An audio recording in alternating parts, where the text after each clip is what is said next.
माननीय ज्ञानेन्द्र साईजीलाई सोध्दै गर्दाखेरि तपाईँको राष्ट्रसभामा समर्थक हुन्छ कि हुँदैन भन्दाखेरि ज्ञानेन्द्र साईले खुलेर भनेका छन् हाम्रो समर्थन हुन्छ, फुल सपोर्ट हुन्छ।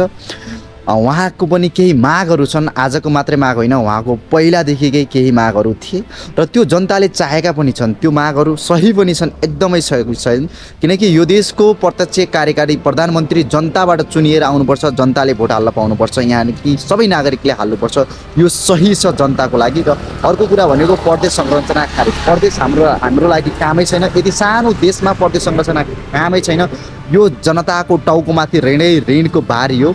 र अर्को भनेको हिन्दू बौद्ध सहितको धर्म, यो पनि तीनटा। र अर्को भनेको तपाईँको जुन वृद्ध आश्रम भनेर योभन्दा अगाडि ज्ञानेन्द्र साईले संसदमै भन्नुभएको थियो राष्ट्रिय सभा, यो पनि खारिज गर्नुपर्छ, यो कामै छैन तलबाट। किनकि सबै काम भनेको संसदबाट नै सिधै राष्ट्रपति कार्यालयमा जाने हो, त्यो माथि जानु नै छैन। त्यहाँ सबै कामहरू सिधै 2टा फाइल भए पुग्छ, यो कामै छैन। यो राष्ट्रिय सभालाई नि खारिज गर्नैपर्छ, यो वृद्ध आश्रमको हो भनेर ज्ञानेन्द्र साईले संसदभित्र नै भन्नुभएको थियो। यी केही मागहरू राख्नु भएको छ ज्ञानेन्द्र साईले, र यो चाहिँ जनतालाई चाहिएको पनि छ।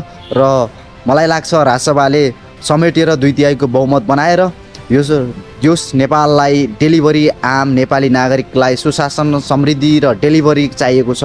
यतिखेर भनेपछि मिलेर राम्रो गर्दा बेस्ट हुन्छ जस्तो लागिरहेको छ, किनकि सबै अहिले भ्रष्टाचार गर्नेहरू पाखा लागिसकेका छन्। तपाईँसँग 2/3 बहुमत पुग्छ, अहिलेसम्म भ्रष्टाचार गर्नु बानी भएको छैन तपाईँहरूले। तपाईँसँग काम गर्नको लागि अब पनि तपाईँले फेरि पनि जनतामाथि 5 वर्षपछि भोट माग्दै गर्दाखेरि तपाईँले बहाना अझ फेरि जनताको आँखामाथि छारो हाल्न खोज्नुभयो भने अब जनता त्यति लाटो छन् नसोच्नु होला है।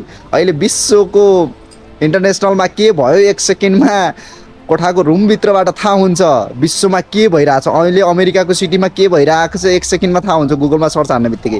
त्यसैले अबको जेनेरेसनलाई तपाईँले ठग्न सक्नुहुने छैन, तर तपाईँले रिजल्ट दिनको लागि त्यो वर्कआउट गरेर कामको नतिजा निकाल्नु पर्नेछ। तपाईँको बोलीमा हामी विश्वास गर्नेवाला छैनौँ। अहिलेको जेनेरेसन भनेको तपाईँको रिजल्ट प्रुफ चाहिन्छ, यानि कि बोलीको भरमा होइन। बोलीको भरमा कसैलाई पनि हामीले बिलिभ गर्ने छैनौँ हैन तपाईमाथि, तर हामीलाई रिजल्ट चाहिएको हुन्छ, काम चाहिएको हुन्छ, नतिजा चाहिएको हुन्छ।